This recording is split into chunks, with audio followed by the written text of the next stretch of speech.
Yun, hello mga kamigo. At yan, biyahe na naman si Harim, si Jabal Harim. Yan, papunta po tayo nga sa Lala, Oman.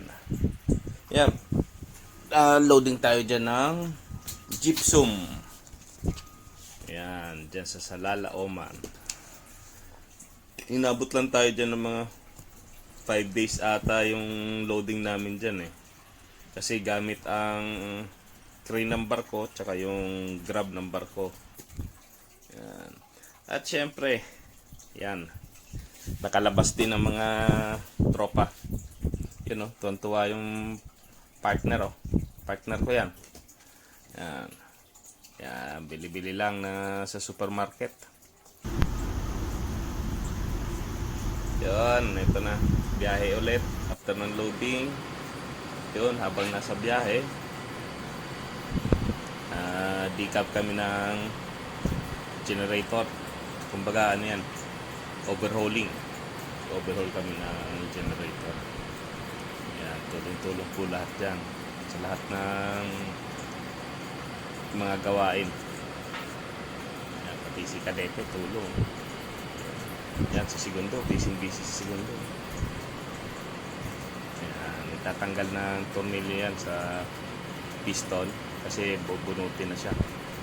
Kaya yan, minamarkahan lang yan para hindi malito kung saan ulit siya nakapwesto at kung saan siya nakalagay, kung anong number.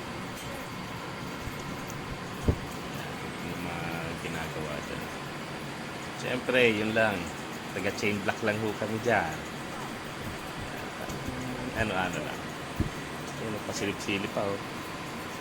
Yan na po. Yan na yun, binubunot na yung piston. Rocker arm.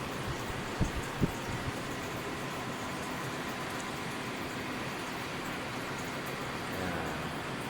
Siguro natapos namin yan ng 6 days. Yung pag-overhaul ng generator, natapos namin ng mga 6 days. Tapos bago dumating ng port sa Chennai, syempre, kasi kailangan bago dumating ng port, kailangan matapos na namin to, yung overhauling ng generator. Kaya lahat tulong-tulong para mas mabilis matapos. Yun oh, tamang picture lang. Ayan. At syempre, ito ang isa sa pinakamasaya pakiramdam ng isang seaman, ang pauwi. Ayan. On the way na po kami dyan papuntang Chennai Airport. Ayan. Hindi na mapigilan ng ngiti ng mga tropa dyan.